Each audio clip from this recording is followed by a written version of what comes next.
ನಮಸ್ಕಾರ ಎಲ್ರಿಗೂ. ನಿಮ್ಮ ಹತ್ತಿರ 1 ನಿಮಿಷ ಟೈಮ್ ಇದೆಯೇ? ಅಯ್ಯೋ, ಅದೇ ದೊಡ್ಡ ಸಮಸ್ಯೆ ಅಲ್ವಾ? ನಮ್ಮ ಬಳಿ ಯಾರು ಸಿಕ್ಕಿದ್ರು ಹೇಳುವ ಮೊದಲ ಮಾತು, ತುಂಬಾ ಬಿಸಿ ಗುರು, ಟೈಮೇ ಇಲ್ಲ. ನನ್ನ ಹತ್ರ ಸಮಯ ಇಲ್ಲ. I don't have a time. ಆದ್ರೆ ಒಂದ್ ಸತಿ ಹೇಳ, ಜಗತ್ತಿನ ಅತಿ ದೊಡ್ಡ ಸುಳ್ಳು ಅಂತಂದ್ರೆ ನನ್ನ ಹತ್ತಿರ ಸಮಯ ಇಲ್ಲ ಎನ್ನುವುದು.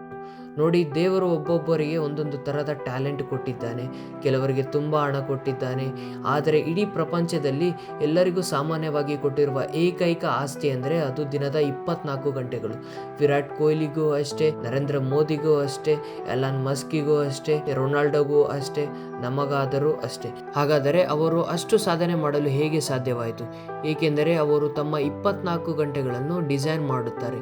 ಇವತ್ತಿನ ವಿಡಿಯೋದಲ್ಲಿ ನಾವು ನಮ್ಮ ಜೀವನದ ಆ ಅಮೂಲ್ಯವಾದ 24 ಗಂಟೆಗಳನ್ನು ಹೇಗೆ ಸರಿಯಾಗಿ ಬಳಸಬೇಕು ಎಂಬುದರ ಬಗ್ಗೆ ಟೈಮರ್ಸ್ ಎಂಬ ಅದ್ಭುತ ಫಾರ್ಮುಲಾ ಮೂಲಕ ತಿಳಿಯೋಣ. ಈ ವಿಡಿಯೋ ಮುಗಿಯುವ ಹೊತ್ತಿಗೆ ನಿಮ್ಮ ಸಮಯದ ಮೇಲಿನ ದೃಷ್ಟಿಕೋನ ಬದಲಾಗಿ ಬಿಡುತ್ತದೆ. ಫಸ್ಟ್ ಒಂದು ಬಂದ್ಬಿಟ್ಟು ಟೈಮ್ ಈಸ್ ಎ ಮಿರಾಕಲ್. ನಿಮ್ಮ ಜೇಬಿನಿಂದ ಒಂದು 500 ರೂಪಾಯಿ ನೋಟು ಎಲ್ಲೋ ಬಿದ್ದು ಹೋದರೆ ನಿಮಗೆ ಎಷ್ಟು ಬೇಜಾರಾಗುತ್ತೆ? ಇಡೀ ದಿನ ಅದರ ಬಗ್ಗೆ ಯೋಚನೆ ಮಾಡುತ್ತಾ ಇರ್ತೀರಲ್ವಾ? ಆದರೆ ಅದೇ ನೀವು 2 ಗಂಟೆಗಳ ಕಾಲ ಸುಮ್ಮನೆ ಫೋನ್ ಸ್ಕ್ರೋಲ್ ಮಾಡ್ತೀವಿ, ಸಮಯ ಕಳೆದರೂ ನಮಗೂ ಅಷ್ಟೊಂದು ಬೇಜಾರಾಗುವುದಿಲ್ಲ. ಏಕೆ? ಹಣ ಹೋದರೆ ಮತ್ತೆ ಸಂಪಾದಿಸಬಹುದು, ಆದರೆ 1 ಸೆಕೆಂಡ್ ಕಳೆದರೂ ಅದನ್ನು ಕೋಟಿ ರೂಪಾಯಿ ಕೊಟ್ಟರೂ ವಾಪಸ್ ತರಲು ಸಾಧ್ಯವಿಲ್ಲ. ಪ್ರತಿದಿನ ಬೆಳಗ್ಗೆ ಎದ್ದಾಗ ನಿಮ್ಮ ಬ್ಯಾಂಕ್ ಅಕೌಂಟ್ಗೆ ಯಾರಾದರೂ 86,400 ರೂಪಾಯಿ ಹಾಕಿ ಸಂಜೆ ಅಷ್ಟರಲ್ಲಿ ಖರ್ಚು ಮಾಡಿ ಮಾಯವಾದರೆ ನಾವು ಏನನ್ನು ಮಾಡುತ್ತೇವೆ? ಪೈಸಾ ಲೆಕ್ಕ ಹಾಕ್ತೀವಿ. ಎಲ್ಲಿ ಹೋಯಿತು, ಹೇಗೆ ಹೋಯಿತು ಅಂತ ಲೆಕ್ಕ ಹಾಕ್ತೀವಲ್ಲ, ಅದೇ ರೀತಿ ನಮಗೆ ಪ್ರತಿದಿನದಲ್ಲಿ ಸಿಗುವಂತಹ 86,400 ಸೆಕೆಂಡ್ಗಳು ಕೂಡ ಅಷ್ಟೇ ಅಮೂಲ್ಯ. ಟೈಮ್ ಒಂದು ದೇವರು ಕೊಟ್ಟಂತಹ ಅದ್ಭುತ ಎಂದು ಭಾವಿಸಿ. ಸೆಕೆಂಡ್ ಒಂದು ಬಂದ್ಬಿಟ್ಟು ಐಡೆಂಟಿಫೈ ದ ಅನ್ಕಾನ್ಶಿಯಸ್ ಲೀಕ್ಸ್. ನಮಗೆ ಗೊತ್ತಿದೆಯೇ ನಮ್ಮ ಸಮಯ ಎಲ್ಲಿ ಸೋರಿ ಹೋಗುತ್ತಿದೆ ಎಂದು? ನಮಗೆ ತಿಳಿಯುವುದೇ ಇಲ್ಲ.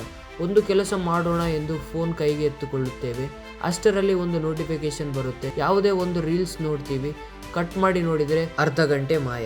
ಶಾಕಿಂಗ್ ಫ್ಯಾಕ್ಟ್ ಏನಪ್ಪಾ ಅಂತಂದ್ರೆ, ರಿಸರ್ಚ್ ಪ್ರಕಾರ ಸರಾಸರಿಯಾಗಿ ಒಬ್ಬ ಭಾರತೀಯ ದಿನಕ್ಕೆ ಸುಮಾರು 5 ಗಂಟೆಗಳ ಕಾಲ ಮೊಬೈಲ್ ನಲ್ಲಿ ಕಳೀತಾನೆ. ಆದರೆ ವರ್ಷಕ್ಕೆ ಏನಾಗಬಹುದು ನೀವೇ ಕಮೆಂಟ್ ನಲ್ಲಿ ಹೇಳಿ. ಹಿಂದೆ ನಿಮ್ಮ ಫೋನ್ ನಲ್ಲಿ ಸ್ಕ್ರೀನ್ ಟೈಮ್ ಚೆಕ್ ಮಾಡಿ, ನೀವು ಎಲ್ಲಿ ಸಮಯ ಕಳೆಯುತ್ತಿದ್ದೀರಾ ಎಂಬುದರ ಬಗ್ಗೆ ಸೆಲ್ಫ್ ಅವೇರ್ನೆಸ್ ಮಾಡಿಕೊಳ್ಳಿ. ಥರ್ಡ್ ಲೆಟರ್ ಬಂದ್ಬಿಟ್ಟು ಎಂ, ಮ್ಯಾನೇಜ್ ಹ್ಯೂಮನ್ ನೇಚರ್. ನಮ್ಮಲ್ಲಿ ತುಂಬಾ ಜನ ಏನ್ ಮಾಡ್ತಾರೆ ಅಂತಂದ್ರೆ, ಇಂತಹ ಮೋಟಿವೇಶನಲ್ ವಿಡಿಯೋಸ್ನ ನೋಡಿ ತಕ್ಷಣವೇ ನಾಳೆ 4 ಗಂಟೆಗೆ ಹೇಳ್ತೀನಿ, ಜಿಮ್ಗೆ ಹೋಗ್ತೀನಿ, ಓದ್ತೀನಿ ಅಂತ ದೊಡ್ಡ ಟೈಮ್ ಟೇಬಲ್ ಹಾಕ್ತಾರೆ. ಆದರೆ 2 ದಿನಕ್ಕೆ ಅದು ಸುಸ್ತಾಗಿ ನಿಂತು ಹೋಗುತ್ತದೆ. ಏಕೆಂದರೆ ನಾವು ಮನುಷ್ಯರು, ರೋಬೋಗಳಲ್ಲ. The 30 minutes rule. ದೊಡ್ಡ ಬದಲಾವಣೆ ಬೇಡ, ದಿನಕ್ಕೆ ಕೇವಲ 30 ನಿಮಿಷ ಮಾತ್ರ ನಿಮ್ಮ ಅಭಿವೃದ್ಧಿಗಾಗಿ ಮೀಸಲಿಡಿ.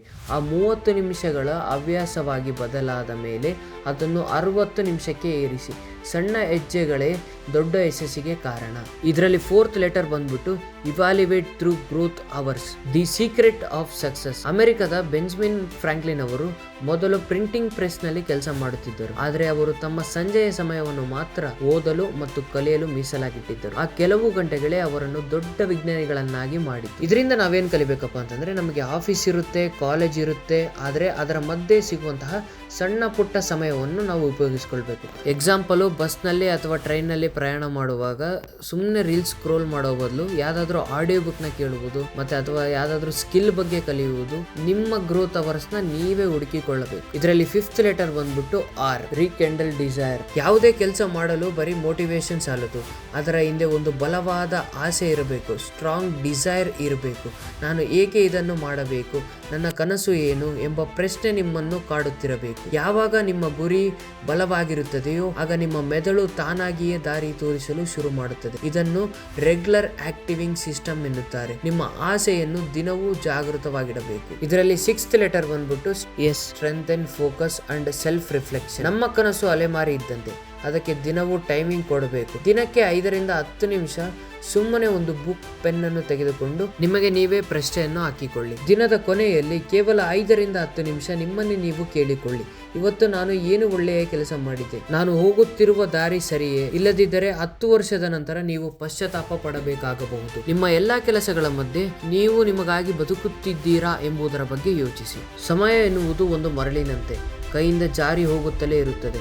ಅದನ್ನು ಹಿಡಿದುಕೊಳ್ಳಲು ಸಾಧ್ಯವಿಲ್ಲ. ಆದರೆ ಸಮಯವನ್ನು ಸರಿಯಾಗಿ ಬಳಸಲು ಸಹಾಯ ಮಾಡುತ್ತದೆ ಟೈಮರ್ ಸೂತ್ರ. ನೆನಪಿಡಿ, ನಿಮ್ಮ ಜೀವನದ 24 ಗಂಟೆಗಳನ್ನು ಹೇಗೆ ಡಿಸೈನ್ ಮಾಡಿಕೊಳ್ಳಬೇಕು ಎಂದು ಹಿಂದೆ ಆಕ್ಷನ್ ತಗೊಳ್ಳಿ. ಈ ವಿಡಿಯೋ ನಿಮಗೆ ಇಷ್ಟ ಆಗಿದ್ರೆ ಲೈಕ್ ಮಾಡಿ. ನಿಮ್ಮ ಸಮಯವನ್ನು ವ್ಯರ್ಥ ಮಾಡುತ್ತಿರುವಂತಹ ಒಬ್ಬ ಫ್ರೆಂಡ್ಗೆ ಈ ವಿಡಿಯೋನ ಶೇರ್ ಮಾಡಿ. ನೆನಪಿಡಿ, to waste time is to waste life. ಮುಂದಿನ ವಿಡಿಯೋದಲ್ಲಿ ಸಿಗೋಣ. ಅಲ್ಲಿವರೆಗೂ ನಮಸ್ತೆ.